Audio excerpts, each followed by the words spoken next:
हैं? चलो ए बच्चों कहाँ बोल रहा है कोई? इतना जोर से भी नहीं बोल रहा है कि बगल वाला डर जाए, भाग जाएगा उठ के क्लास में से। ठीक है, तो इतना जोर से भी नहीं बोलना है। तो और सब लोगों का हालचाल ठीक है? तो ठंडी काफ़ी है ना, वैसे अभी तो धूप है तो ज़्यादा दिक्कत वाली बात नहीं है। देखो तो तुम लोगों को जैसे कि पता होगा कि हम लोग केमिस्ट्री में 2 चैप्टर खत्म कर चुके हैं। खत्म मतलब पूरा खत्म कर चुके हैं। ठीक है, 2 चैप्टर हमारा खत्म हो चुका है। पहला सॉलिड स्टेट और दूसरा सॉल्यूशन चैप्टर सब लोगों का मस्ती में गया। सो कहो पहले उतना अच्छा नहीं गया, क्या दिक्कत था? इसमें क्या तुम्हारा अच्छा नहीं गया कि मेरा अच्छा नहीं गया? अच्छा तुम्हारा अब्सेंट होता क्यों है? Regularity is the key of success. ठीक है, तो सब दिन आएगा तब ना तब दिक्कत नहीं होगा। अब्सेंट होगा तब तो खराब जाएगा। कोनो चैप्टर रहे ए देखो फिर बात कर रहा है तीनों, क्या रे क्या मतलब वही ना, कोई दिक्कत है तो बोलो, वैसे बातचीत मत करो। चलो देखो, तो अगर सॉल्यूशन तक सब लोगों का तबीयत ठीक है, बाकी जिसका ठीक नहीं हो ठीक करो। ठीक है, ठीक करेगा तब होगा, अपने आप कुछ नहीं होने वाला है। तो अभी हम लोग अपना अगला चैप्टर स्टार्ट करने जा रहे हैं, जिसको हम लोग प्यार से बोलते हैं इलेक्ट्रोकेमिस्ट्री। कौन इतना इंक डाला है इसमें? पूरा बोतलें डाल दिया है कि रामनाथ पूरा बोतल डाल दिया इसमें। इलेक्ट्रोकेमिस्ट्री, कौन सा केमिस्ट्री? इलेक्ट्रोकेमिस्ट्री। चलो क्या होता है इलेक्ट्रोकेमिस्ट्री, धीरे धीरे से बात करेंगे हम। ठीक है, देखो किताब उताब निकालोगे ना उसमें इलेक्ट्रोकेमिस्ट्री में, तो देखना वहाँ पे डायरेक्ट स्टार्ट करता है इलेक्ट्रोलिटिक सेल। क्या होता है इलेक्ट्रोलिटिक सेल, कैसे काम करता है, सीधा डायरेक्ट तुमको बता देगा इलेक्ट्रोलिटिक सेल। हम उसको डायरेक्ट नहीं बताएंगे, मैं तुमको बताऊंगा कि इलेक्ट्रोलिटिक सेल कैसे बना, किस सिद्धांत पर बना। धीरे धीरे स्टेप बाय स्टेप तुमको समझाते जाएंगे तो तुमको फील आएगा इलेक्ट्रोलिटिक सेल का, गैल्वेनिक सेल का फील आना है। इस कदर हम लोग इलेक्ट्रोकेमिस्ट्री को पढ़ेंगे। तो तुम लोगों ने चार्जर देखा होगा, चार्जर देखा है ना, इन्वर्टर भी देखा होगा। दोनों में क्या चीज़ हो रहा है? देखो, अगर चार्जर को देखोगे तो देखो बोर्ड में बिजली है, जब हम चार्जर घुसाएंगे उसमें तो उसमें क्या होगा, वो तार होकर के बिजली आ रही है ना। जब हम मोबाइल में लगाते हैं तो मोबाइल में जा कर के, बैटरी में जा कर के वह इलेक्ट्रिक एनर्जी केमिकल एनर्जी में कन्वर्ट हो रहा है। यानी कि अपना जो चार्जर है, अपना जो बैटरी है, मोबाइल का जो बैटरी है, मोबाइल का बैटरी क्या करता है, वह एक ऐसा बैटरी है जो इलेक्ट्रिक एनर्जी को केमिकल एनर्जी में कन्वर्ट कर देगा और वह क्या हो जाएगा, वहाँ पर जमा हो जाएगा एनर्जी केमिकल एनर्जी के रूप में। मतलब हमारे पास एक ऐसा भी सेल होता है, एक ऐसा भी बैटरी होता है जो क्या करता है, इलेक्ट्रिकल एनर्जी को किस में कन्वर्ट करेगा, केमिकल एनर्जी में। कौन सा एनर्जी में? केमिकल एनर्जी में।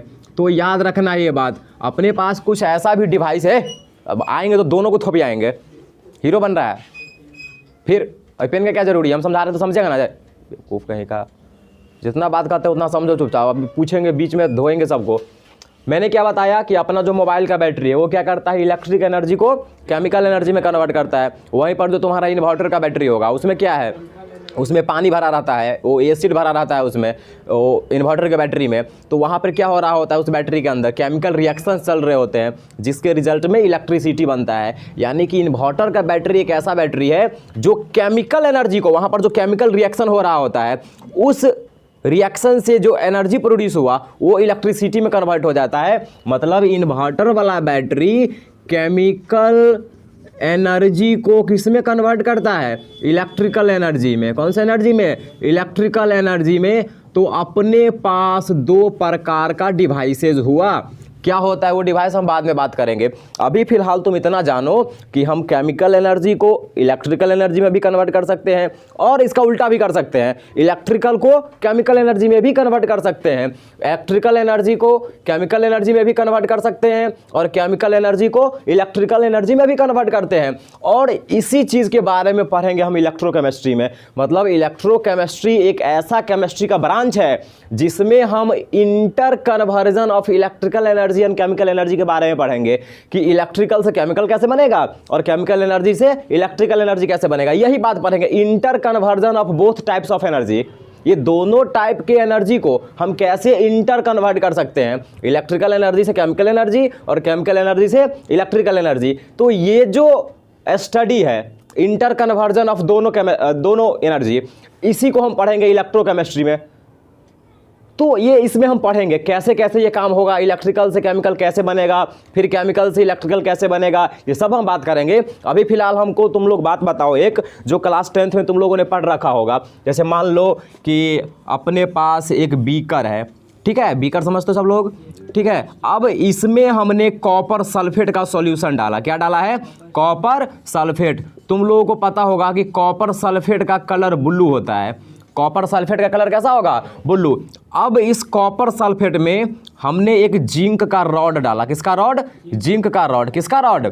जिंक का रॉड। तो तुम बताओ क्या होगा? हरा हो जाएगा। कलर कैसा हो जाएगा? हरा हो जाएगा। गधा कहीं का। रिएक्शन क्या होगा सब बताओ? कॉपर को यानी जिंक को हटा देगा। अधिक क्रियाशील है तो कॉपर को हटा कर अच्छा, तुम लोग कहना ये चाह रहे हो कि अपने पास जो कॉपर सल्फेट है, अगर इसमें हमने जिंक का रॉड डाला तो जिंक ज़्यादा रिएक्टिव होता है, तो ये जिंक क्या करेगा? कॉपर को यहाँ से लात मार के भगा देगा और उसके जगह पर खुद आ जाएगा, यानी कि ZnSO4 बनेगा। इस रिएक्शन का क्या नाम है? डिस्प्लेसमेंट रिएक्शन, विस्थापन अभिक्रिया। कौन सा अभिक्रिया?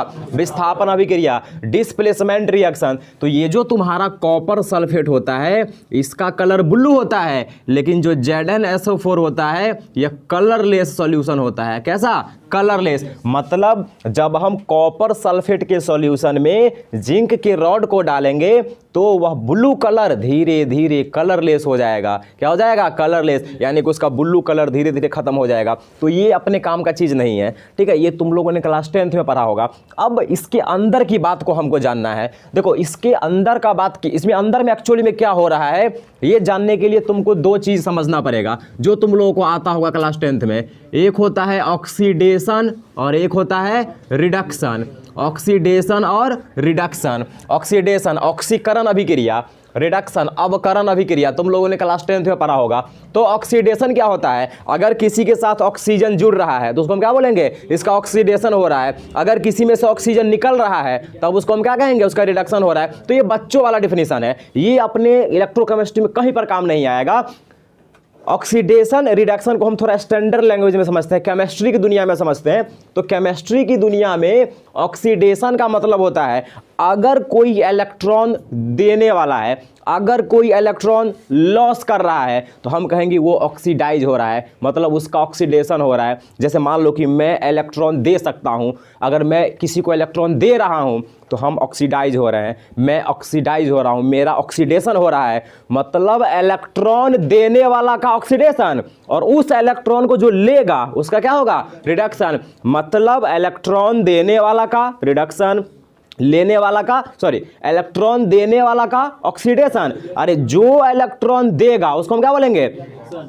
दूर यार, जो इलेक्ट्रॉन देगा उसका क्या होगा? ऑक्सीडेशन, और जो लेगा उसका रिडक्शन। तो याद रखना उसी यही काम ऑक्सीडेशन रिडक्शन का काम यहां पर होता है। देखो ये जो जिंक है ना, ये जिंक कॉपर को क्या कहेगा? देख भाई एक काम कर, तू ना देख जिंक को 2 इलेक्ट्रॉन एक्स्ट्रा है, तुमको ये बात पता होगा, ठीक है। जिंक के पास इलेक्ट्रॉन कुछ, मतलब जिंक 2 इलेक्ट्रॉन जनरली दे सकता है किसी को, ठीक है। और कॉपर है तो कॉपर भी वही काम करता है 2। तो जिंक कहेगा कॉपर को कि देख भाई तू यहाँ से हट जाओ, हम यहाँ पर आना चाहते हैं तुम्हारे जगह पर। तो कॉपर कहेगा नहीं, हम कैसे हट जाएंगे? अगर मान लो हम हट जाएंगे तो फिर मेरा ऑक्टेट कंप्लीट थोड़े होगा, तो फिर मेरा दिक्कत हो जाएगा ना। तो जिंक क्या करता है? इसको इलेक्ट्रॉन देने का काम करता है। देखो होगा क्या, ये जो अंदर में तुम्हारा कॉपर सल्फेट का सॉल्यूशन था, ये कॉपर सल्फेट टूट जाएगा Cu2 पॉजिटिव में और SO4 2 निगेटिव में। Cu कॉपर 2 पॉजिटिव में और सल्फेट में टूट जाएगा। ये जो कॉपर सल्फेट का सॉल्यूशन था वो किस में टूटेगा? कॉपर 2 पॉजिटिव में और सल्फेट आयन में टूट जाएगा। तो ये तो टूट गया। अब जिंक क्या करेगा? इस सल्फेट के साथ आना चाहेगा। जिंक चाह रहा है कि हम SO4 के साथ जुड़ जाए। तो देखना SO4 के साथ जुड़ने के लिए ये क्या करेगा? ये इलेक्ट्रॉन लॉस करेगा। ये निगेटिव वाला है तो निगेटिव वाला के साथ हुआ ना जुड़ेगा जो पॉजिटिव वाला है। तो ये जिंक क्या करेगा? 2 इलेक्ट्रॉन लॉस करेगा। मतलब तुम्हारा जो जिंक है ये क्या करेगा, 2 इलेक्ट्रॉन लॉस करेगा और बन जाएगा Zn2 पॉजिटिव। क्या बन जाएगा, Zn2 पॉजिटिव। मतलब ये जो जिंक रॉड है इसमें से Zn2 पॉजिटिव बाहर निकलेगा, Zn2 पॉजिटिव बाहर निकलेगा, Zn2 पॉजिटिव बाहर निकलेगा। मतलब जिंक के रॉड में से और जिंक बाहर निकलना चालू हो जाएगा 2 पॉजिटिव के रूप में। ये जो जिंक का रॉड है इसमें से Zn2 पॉजिटिव निकलेगा, Zn2 पॉजिटिव निकलेगा। और ये जो 2 इलेक्ट्रॉन लॉस कर रहा है, ये 2 इलेक्ट्रॉन कौन ले लेगा, ये कॉपर। देखो कॉपर के पास 2 इलेक्ट्रॉन की कमी है, कॉपर के पास 2 प्लस चार्ज है। ये कॉपर क्या करेगा, इस इलेक्ट्रॉन को ले लेगा। मतलब ये जो कॉपर 2 पॉजिटिव है यह जिंक के द्वारा लॉस किए गए इलेक्ट्रॉन को ले लेगा और बन जाएगा कॉपर। क्या बन जाएगा, कॉपर बन जाएगा। तो यहाँ पर देखो ये जो तुम्हारा जिंक है यह इलेक्ट्रॉन देने का काम कर रहा है। जिंक क्या कर रहा है, इलेक्ट्रॉन देने का काम कर रहा है। मतलब जिंक का ऑक्सीडेशन हो रहा है, जिंक ऑक्सीडाइज हो रहा है, लेकिन कॉपर इलेक्ट्रॉन लेने का काम कर रहा है। तो हम कहेंगे इसका रिडक्शन हो रहा है। तो ऑक्सीडेशन रिडक्शन समझ में आया। ऑक्सीडेशन जो इलेक्ट्रॉन देगा, यहाँ पर देखो जिंक इलेक्ट्रॉन दे रहा है, मतलब जिंक ऑक्सीडाइज हो रहा है, जिंक का ऑक्सीडेशन हो रहा है, लेकिन कॉपर देखो इलेक्ट्रॉन ले रहा है, तो इसका क्या हो जाएगा, रिडक्शन हो जाएगा। तो ये रिएक्शन ऐसा चलता है। मतलब ये जो जिंक है ये 2+2+ लॉस कर रहा है। जिंक क्या कर रहा है, जिंक का जो रॉड है तुम्हारा, ये मान लो कि ये रॉड है, ये जिंक का क्या है, रॉड है, और ये साइड में पूरा सॉल्यूशन है। बीच में जिंक का रॉड है, साइड में सॉल्यूशन सब है ना, इलेक्ट्रोलाइट है, ठीक है। तो ये जिंक क्या कर रहा है, प्लस आयन रिलीज कर रहा है सॉल्यूशन में, नहीं कर रहा है, देखना देखो ना यहाँ पर प्लस आयन रिलीज कर रहा है। तो मान लो कोई प्लस वाला दे रहा है तो उसके ऊपर माइनस वाला बढ़ेगा ना। अरे कोई प्लस चार्ज दे रहा है तो उसके ऊपर माइनस वाला बढ़ेगा कि नहीं बढ़ेगा। मतलब ये जो तुम्हारा जिंक का रॉड है ये प्लस वाला का दे रहा है, Zn2 पॉजिटिव दे रहा है, Zn2 पॉजिटिव दे रहा है। तो कॉपर के जिंक के ऊपर निगेटिव चार्ज बनेगा। कौन सा चार्ज बनेगा, निगेटिव चार्ज बनेगा। और देखो इस सोल्यूशन में पॉजिटिव चार्ज बन रहा है, ये जिंक पॉजिटिव नहीं बढ़ रहा है, मतलब प्लस वाला चार्ज इसका चारों साइड बढ़ रहा है। जिंक के ऊपर माइनस चार्ज आ रहा है और उसके चारों साइड कौन सा चार्ज आ रहा है, प्लस चार्ज। मतलब इसके चारों साइड प्लस चार्ज आ रहा है। तो यहाँ पर देखो जिंक के ऊपर माइनस चार्ज आया और इसके चारों साइड क्या आया, प्लस चार्ज आया। अब तुम सोचो कि अगर इसमें हम एक तार लगा दे, जिंक के रॉड में क्या लगा दे, एक तार, और ये जो यहाँ पर इलेक्ट्रॉन बना है, ये जो इलेक्ट्रॉन बढ़ रहा है, माइनस वाला चार्ज बढ़ रहा है, उस इलेक्ट्रॉन को अगर हम उस तार में दौड़ा देंगे तो उस तार में करंट नहीं बन जाएगा, ये बिजली बनेगा।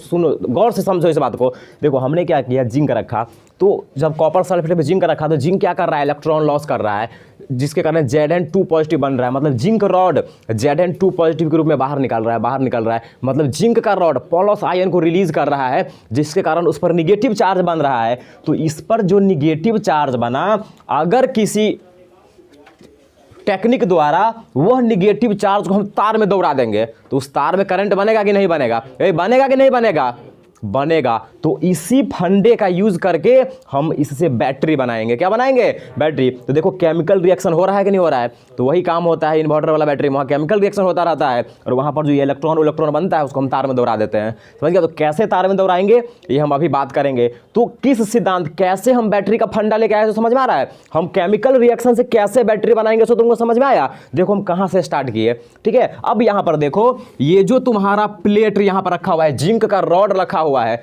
जो यहाँ पर ऑक्सीडाइज हो रहा है। जरूरी नहीं है कि रॉड हमेशा ऑक्सीडाइजे होगा, कभी कभी रिड्यूस भी होगा। तो हम सॉल्यूशन में जो रॉड डालते हैं, जो प्लेट डालते हैं, वह रॉड या तो ऑक्सीडाइज होगा या तो रिड्यूस होगा। और जो रॉड या तो ऑक्सीडाइज होगा या तो रिड्यूस होगा, मतलब जिस रॉड का ऑक्सीडेशन होगा या तो रिडक्शन होगा, उस रॉड को हम बोलते हैं इलेक्ट्रोड। क्या बोलेंगे, इलेक्ट्रोड। क्या बोलेंगे, इलेक्ट्रोड। मतलब यहाँ पर जिंक रॉड इलेक्ट्रोड है। जिंक रॉड क्या है, इलेक्ट्रोड है। तो जो इलेक्ट्रोड होगा वहाँ पर या तो ऑक्सीडेशन होगा या रिडक्शन होगा। तो यहाँ पर देखो ये जो जिंक रॉड है तुम्हारा इलेक्ट्रोड है, इस पर निगेटिव चार्ज बना और बगल में पॉजिटिव चार्ज है। तो यहाँ पर कुछ पोटेंशियल डिफरेंस होगा ना, कुछ पोटेंशियल बनेगा ना, प्लस और माइनस के बीच में कुछ ना कुछ पोटेंशियल डिफरेंस होगा।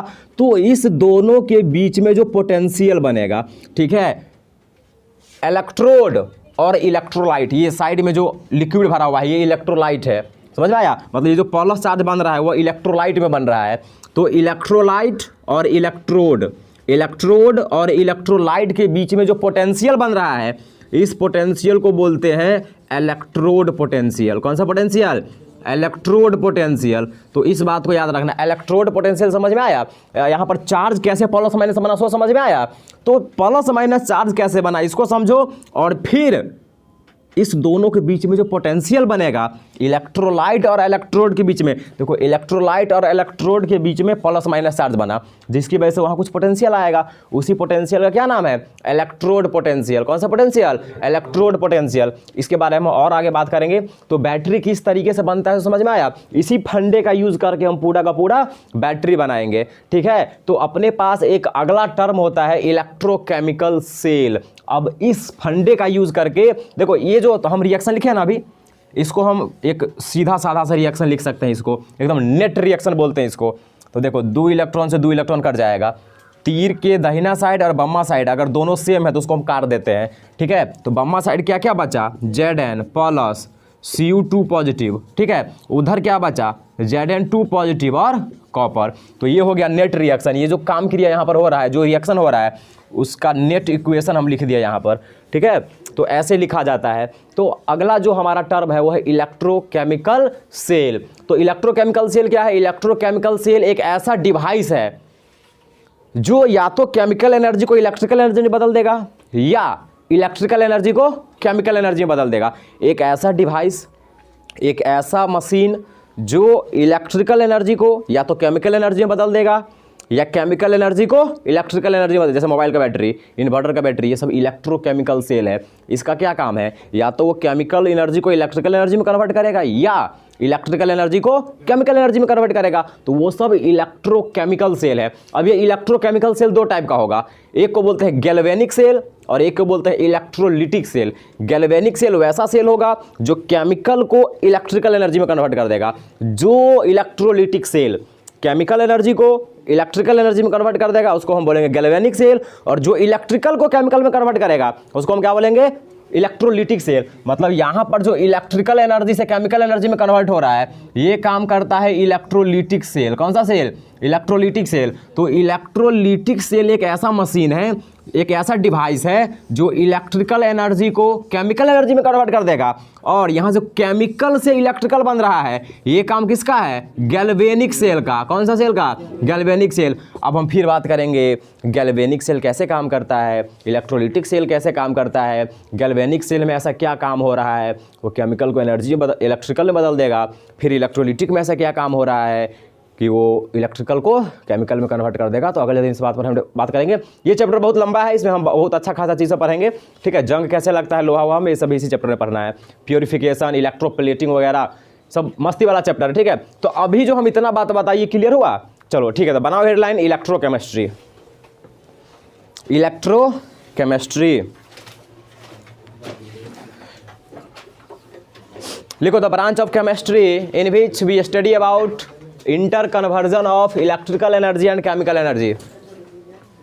Electrochemistry is the branch of chemistry in which we study about interconversion of electrical energy and chemical energy.